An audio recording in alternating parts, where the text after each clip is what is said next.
এবার আপনাদেরকে উপরের নাজারাটা উপরের রুমগুলো দেখাবো। আসুন,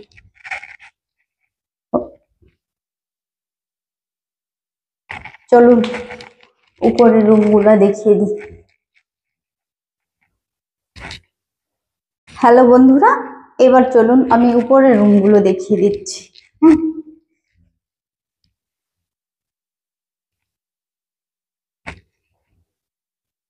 এটা উপরে আমার এমনি ডাইনিং টাইপের একটু আছে, ড্রয়িং রুম টাইপের। এবার উপরে আসুন, উপরে একটা একটা করে রুম দেখাবো।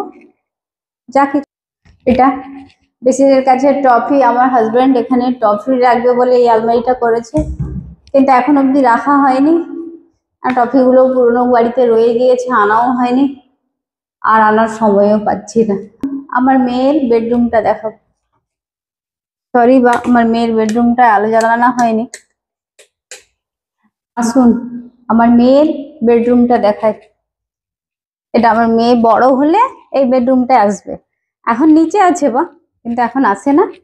তারপর বড় হয়ে গেলে মানে বড় মানে মানে বিয়ের পর যদি জামাইকে নিয়ে আসবে তখন এই রুমে থাকবে, এখন নয়। ক্যামেরায় কিন্তু আমার মেয়েই আছে, কিন্তু রেগে যাচ্ছে জামাইয়ের কথা বলতে নেই। আমার মেয়ের বেডরুমটা এটা।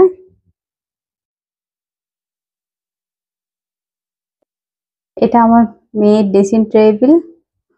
আমাকে ক্যামেরাটা দিয়ে পালিয়ে গেছে, বলছে আমি আর পাচ্ছি নি। এটা আমার মেয়ের ব্যালকনি এরিয়া।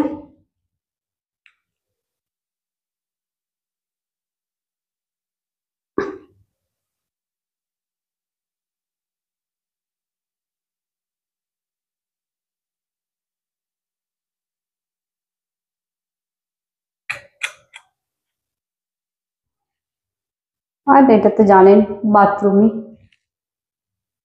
বাথরুম আমি দেখাতে চাই না, তারপর একটু ক্যামেরা এসে গেছে দেখিয়ে দিচ্ছি বাথরুম।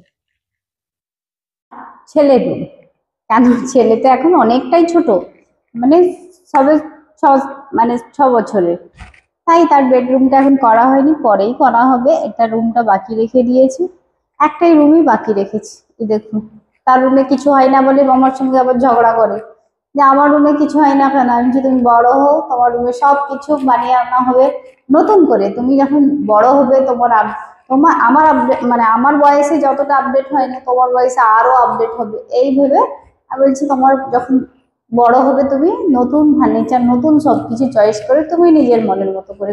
এটা আমার গেস্ট রুম।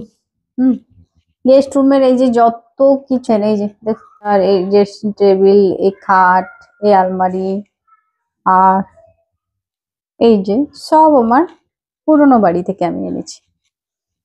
এখানে আমার এই গেস্ট রুমের যত কিছু ফার্নিচার আছে আমি সব পুরোনো বাড়ি থেকে এনেছি। কেন আগে আমার পুরোনো বাড়িতে ওই মানে এইগুলো ছিল, সেখান থেকে আমি নিয়ে চলে আসছি। সে তো নতুন বানিয়েছি। এই দুটো সাইড টেবিল, এই সাইড টেবিলটা ওই দিকে যে আসলে মানে কেউ ডিটেলটি পেলে ঘুমোয়। আমার ছেলে রুমের পাশে এই যে জিম মেশিনটা রেখেছে, কিন্তু আগে জিম করতাম, তারপর এখন করি না, এখন আলসে পোনা ধরে গিয়েছে। আগে অনেকটাই মোটা ছিলাম, তাও এখন একটু রোগা হয়েছি, করা বন্ধ হয়ে গেছে, উপরে আসা হয়নি, করা হয়নি। তাই আসুন আমার লিভিং প্লেসটা দেখাই। এই আমার লিভিং প্লেস।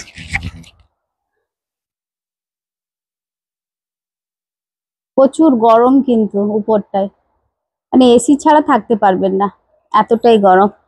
তারপর এখানে ব্যালকনি করা হয়েছে বা,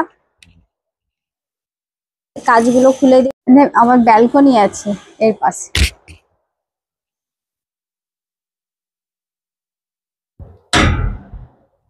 মানে বসে আড্ডা টাড্ডা দিলে তো ভালো। গ্রিল দিয়ে দিয়েছি, কেন গ্রামের বাড়ি, এই জন্য গ্রিল দিয়ে দিয়েছি। ওর আব্বু বলছিল শুধু কাঁচ দেবে, ভালো লাগতো কাঁচ দিলে বা।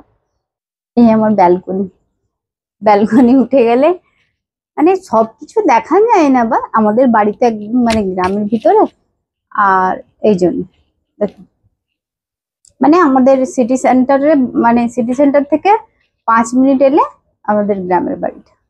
আমার হাজবেন্ডের ব্যাপারে বলবো বলছিলাম, অনেক কিছু বলা যায়, আবার ফ্যামিলি ম্যাটার, কেউ ভিডিও দেখে কেউ রাগ করে নেয়, কেউই করে নেয়, অত আমি কারোরই করি না।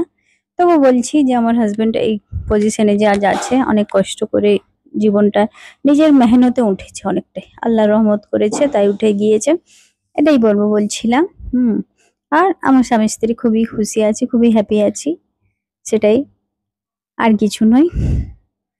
এখন অনেক কিছু বলতে গেলে অনেকের মাইন্ডে অনেক কিছু লেগে যাবে, তাই কিছু বলি না, সামান্য একটু কিছু বলেছি। উম, তাই বলছি যে এটা আপনাদেরকে শেয়ার করছি, বা আমার মনের খবর বলতেছি, বা সবাই তো সব মাইন্ডে নেবে না, আবার উল্টো মাইন্ডে নিয়ে নিবে। এবার হয়তো এই ভিডিও দেখে অশান্তি বা কিছু হবে, এই জন্য আমি কিছু বলতে চাইনি, সামান্য একটু কিছু বলেছে।